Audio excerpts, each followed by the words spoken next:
Okay, so this is the topic under vectors. You really need to understand this topic if you want to understand some other topics in physics like friction, equilibrium of forces,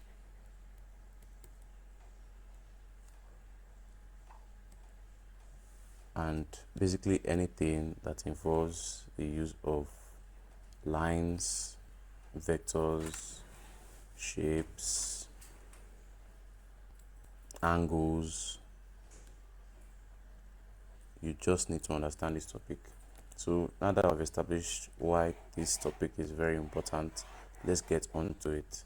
So what is resolution? Resolution of vector is simply, I'm going to use the same word again, resolving vectors to their horizontal and vertical components. So in previous classes we treated parallel and anti-parallel vectors, we treated perpendicular vectors,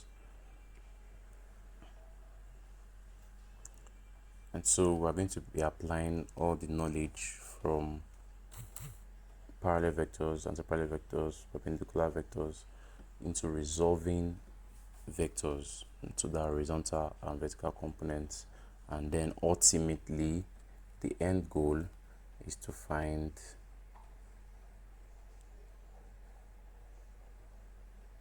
their resultant.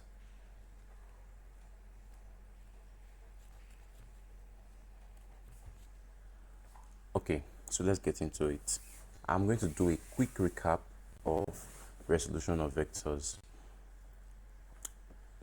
Of parallel vectors, anti-parallel vectors, and the rest. So parallel vectors, same direction. You add their magnitudes, right? You add their magnitudes.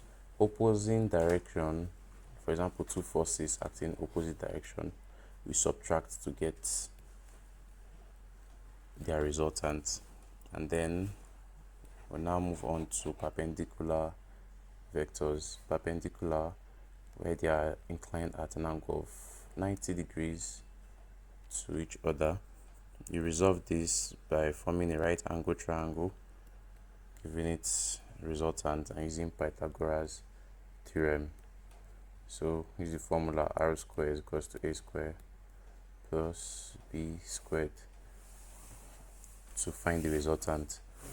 And then lastly, we have diagonal vectors, where we had a vector inclined at an angle with another vector. So vector A, vector B, inclined at an angle. And we said the best way to resolve vectors like this is to use cosine rule or parallelogram law. So the resultant of these vectors can be said to be the diagonal of the parallelogram. That's if we complete this as a parallelogram shape. So the summary is the resultant squared. It just looks like Pythagoras, but it's not Pythagoras theorem. Minus 2ab cos, not minus, plus, because we're using theta directly. And if we're using the angle here on the parallelogram, that angle is usually equal to 1. It is equal, not usually, it's equal to 180 minus theta. Only then can we use negative 2ab cos alpha. But to make things simpler, no need to stress yourself with parallelogram law. Just use cosine rule directly and get your answer. Straightforward. A squared plus b squared plus 2ab cos theta. Okay, so now that we've done a brief recap, let's go on to resolution of vectors.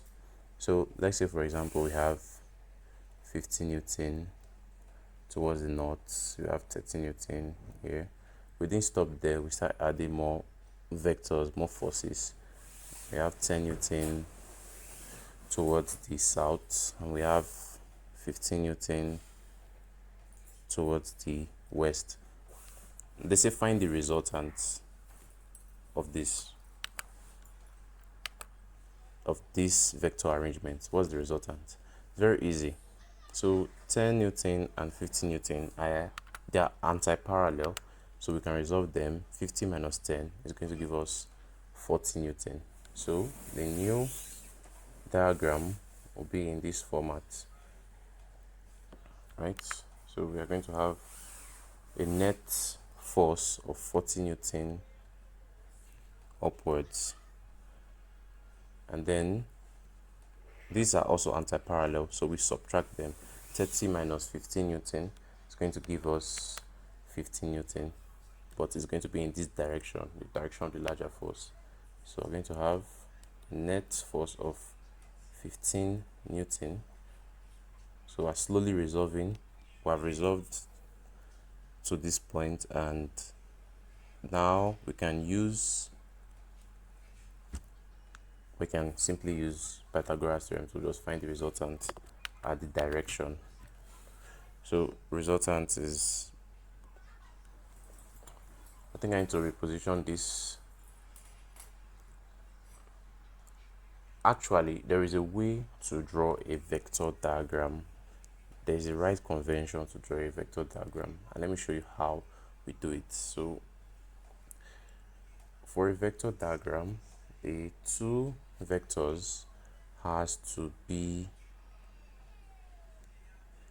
facing the same continuous direction. It should be head to tail.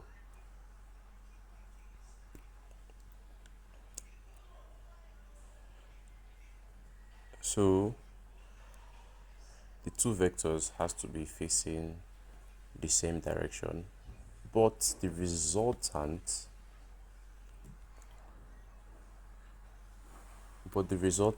has to be from the tail of one vector to the head of the other. So this is how we draw the vector diagram.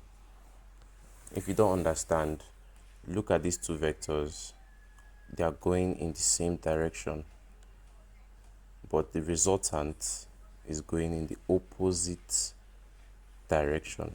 Only the resultant goes in the opposite direction, while the two vectors we're trying to find the resultants must move in the same direction. So knowing that fact for drawing vector diagrams, looking at this now, is this vector diagram correct? No, this vector diagram is very, very wrong. In fact, this is terrible. So let's fix it. So if we're to draw the vector diagram correctly, we know that 40 Newton is pointing upwards, so we can start with that. We can indeed start with that, right? So what next? 15 Newton pointing in this direction. How do you think we should draw the vector diagram? Do we draw it like this? No, this is wrong. Why is it wrong? It's wrong because they are pointing in opposite directions, so this is the wrong way to draw vector diagram and its resultant. In fact, this is the wrong way to draw vectors. So what's the correct way then? It's the 15 Newton force is facing this direction, right? That's the resultant, 15 Newton this direction. We can draw it like this, and guess what? It's following the other vector, so it has to follow it. It has to be in one direction, and then the resultant has to go in the opposite direction, and this is the best way to draw a vector diagram. So now we can input our 40 Newton here and our 15 Newton at the bottom, and then what next? Our resultants are here, so we can simply use r squared is equals to 40 squared plus 15 squared. That is Pythagoras theorem to find arrow. So 40 squared, you know what, I'm just going to, okay, so 40 squared is going to give me 1600 plus 15 squared. Right, so 15 squared is 200 and, wait a second, 15 squared is 225. Okay, so what next? Add up. I have 1825. So square root of 1825 is 42. So our resultant force is 42.7 Newton. 42.7 Newton. That's a resultant. And in what direction? In what direction is our resultant force? So usually we make use of the inclination to the horizontal. So we have to find the angle here. Make use of the opposite over the adjacent. So tan theta is equals to opposite over adjacent. Remember TOA, where you have to use tan theta for opposite over adjacent, like so, car, TOA. Yeah, that's how I was able to get that. Remember, the opposite is always opposite the angle, and the adjacent always contains 90 degrees and the angle of inclination. Okay, so with this, you can just leave your answer like this. Just simplify. 5 into 40 is 8. 5 into 15 is 3. And just leave your answer like this. Maybe in the option you just see JAMB gives you tan theta equals to 8 over 3. You pick that option. Because there's no calculator in JAMB, you can't simplify this further. Okay, so let's clean this mess we've done here and do something that actually matters. Okay, so all right, so let's get down to business. The resolution which you'll find more application for is this, where you have a vector. Let's just call the vector f for force, inclined at an angle of theta to the horizontal. Now we can either resolve this force to the vertical or to the horizontal. Now I'm not going to go into the intricacies, that's the theory. I'm just going to show you a shortcut, because shortcuts are what you need for acing your JAMB exams. You need to solve as fast as possible and buy time for your other subjects. So what's the shortcut? The shortcut is, whenever you see an angle inclined,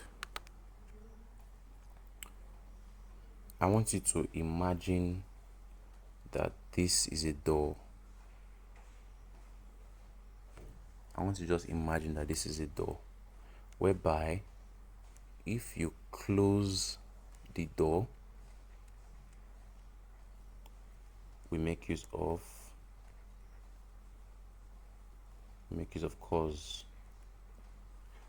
and if it's the opposite, we open the door. Opening the door, we make use of the opposite of cos, and that's sine. So does that make sense? Now to resolve f to the horizontal, it's as though we have to like close the door, like close this angle, right? The angle gets smaller. So we are going to use f cos theta, and to resolve f to the vertical is as though we are making this angle wider as we open the door, right? So we're going to use f sine theta. Now this may not look like much of a shortcut because of the orientation. You guys are already familiar with this. Oh, when it's resolved to the horizontal, you just know f cos theta, you rush it. But is that always the case? Is there really a horizontal line or a horizontal plane? Take this for example. What about a case where you have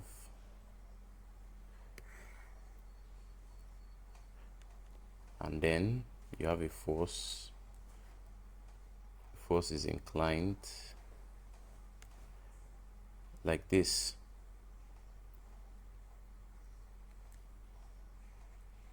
So when I say resolve to the horizontal, most of you will be like, oh, to the horizontal is f cos theta, but that's wrong. That's wrong because the horizontal, which I can see here, it's clearly looking like a vertical, although this is the horizontal plane, but resolving to the horizontal does not equal using cos every single time, and many students think like this, which is wrong. So using our shortcuts, we can break that barrier. Imagine this is a door. Imagine this is a door, right? Imagine it's a door. Closing the door, we use cos, so f cos theta, and opening the door, that is making this angle wider. Imagine this moves, this angle becomes wider, right? That's opening the door. So resolving to this part will be f sine theta. Is that clear enough?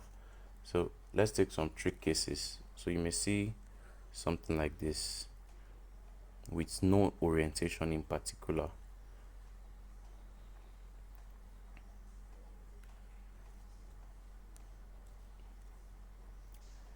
And you have a force F. Let's call here point A. Let's call here point B. And then you have an inclination here, theta. So now they ask you resolve force F, assuming this entire angle here is 90 degrees, of course. Resolve force F to point B. What's going to be your answer? In fact, even without thinking, you just know that's going to be F cos theta. You are closing the angle, so you're going to know immediately it's F cos theta. Then to A is just going to be the direct opposite. You're opening this angle, so it's going to be F sine theta. F sine theta. Okay, so now that we have that settled and out of the way, let's see if we can deal with complex cases involving forces, multiple forces. So let's say we are given a plane like this, and I'm just going to use different colors.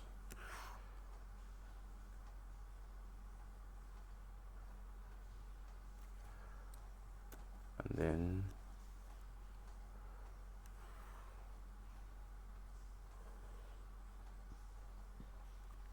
okay, so this is like the extreme case.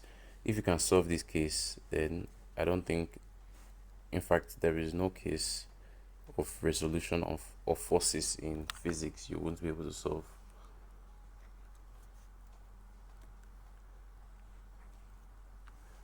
So okay, let's just put one more here. So we have 10 Newton here. We have 12. Let me just use white ultra to make things faster. 10 Newton. Let's say we have 20 Newton acting in this direction. We have 30 Newton acting in this direction.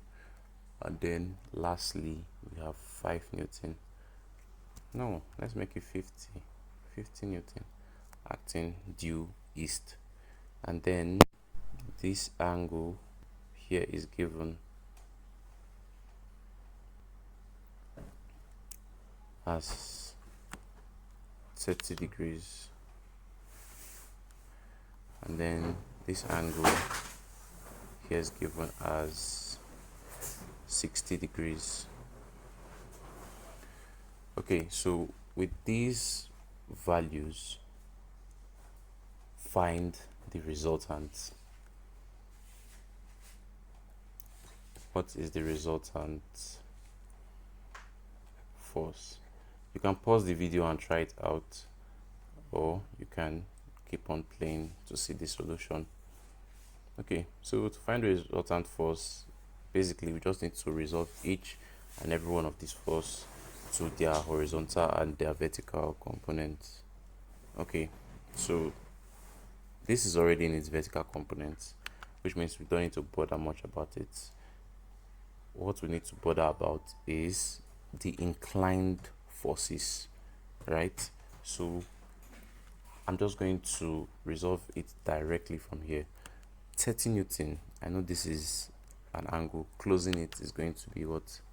30 cos 30 degrees, right? And then towards this side, it's like opening the angle of 30 degrees. So that's 10 Newton plus 30 sine 30 degrees. Okay, so we've resolved this horizontal, this diagonal vector. Where is the other diagonal vector we have here? So we have 20 Newton to resolve. 20 Newton closing this angle is going to be 20 cos 60 degrees, and then towards this part, like opening the angle wider, is going to be 20 sine.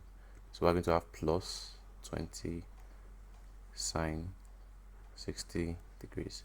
Are you aware of why we even add when we resolve the 20 degrees over here?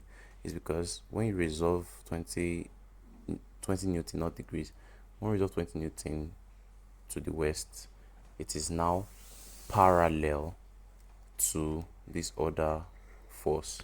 And you know, forces in parallel, that is acting in the same direction, we add them, right? And that's why the plus sign. Okay, so let's simplify further. All right, so 30 sine 30 degrees. Sine 30 degrees is 0.5. So 0.5 times 30 is 15. 15 plus 10 is going to give me 25. So the whole of this is going to sum up to 25 Newton. Let me just use this cool. 25 Newton. Okay, so what about the whole of this? What does this sum up to? So the whole of this sums up to, so 30 cos 30. Cos 30 is 0.866 times, so 30 times 0.866 is equals to 25.98. I have to add it to 20 sine 60. Sine 60 is also 0.866. So technically, okay, 0.866, 17.32. So we add 25.98 to 17.32. That's going to give us 43.3 in total. So this entire force, total force here is 43.3 Newton. Okay, so we resolve this.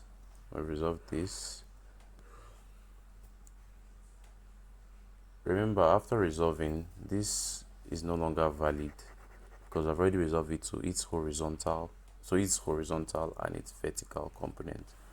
Same as this. This is no longer valid because I've resolved it to its vertical and its horizontal component. So what's left at the bottom is 20 cos 60. 20 cos 60 is 0.5. So 20 times 0.5 is 10. So we have 10 Newton at the bottom. And so now we're left with anti-parallel forces. So 50 Newton subtracted from 43.3. 50 minus 43.3 Newton is going to give us 6.7 Newton in the direction of the larger force.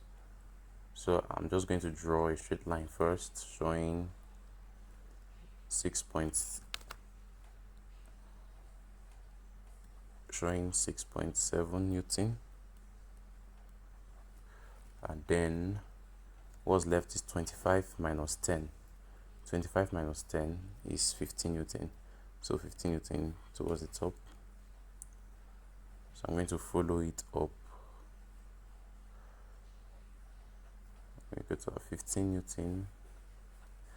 And so to find the resultant,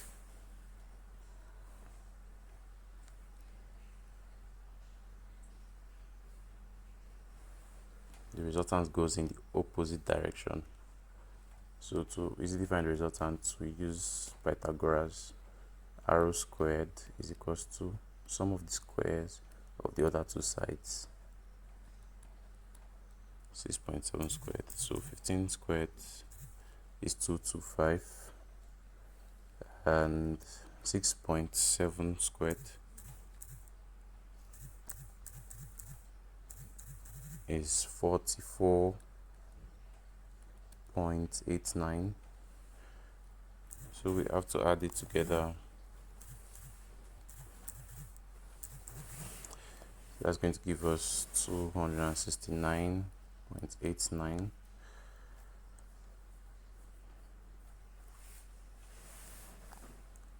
And finally, resultant is going to be square root of 269.89. There is also no square root in JAMB calculator, so you will often be given a number that is a value you can easily take the square root of, or even if you are given a number you can't easily take the square root, you can always try multiply the options times 2 until you get the perfect answer. So 16 times 16 should be 260. Is it 269? Anyway, this answer gives 16.42. So I knew my answer was 16 point something, but I was not just sure because of this decimal 8.9. So this is our answer, 16.42 Newton.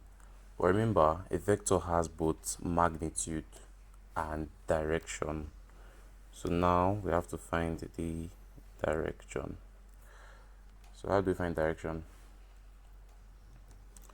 Inclined to the horizontal, we have theta. Opposite all over adjacent is tan theta. So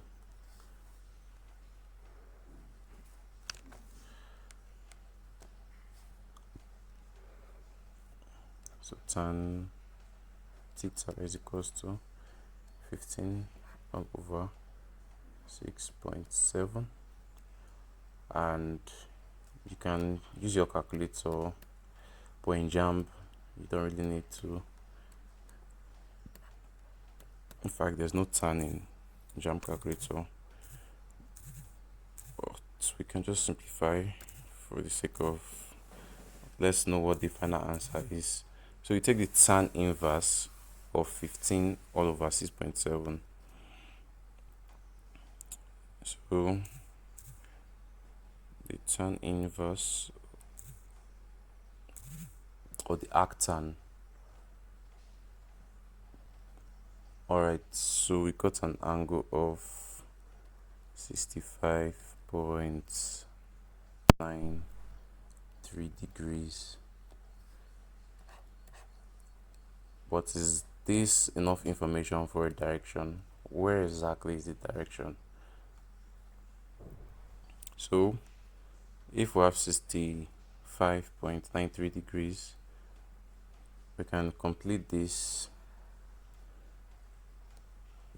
This is north, this is east, so the direction is actually north, 65.93 degrees east, and that is the direction of the resultant.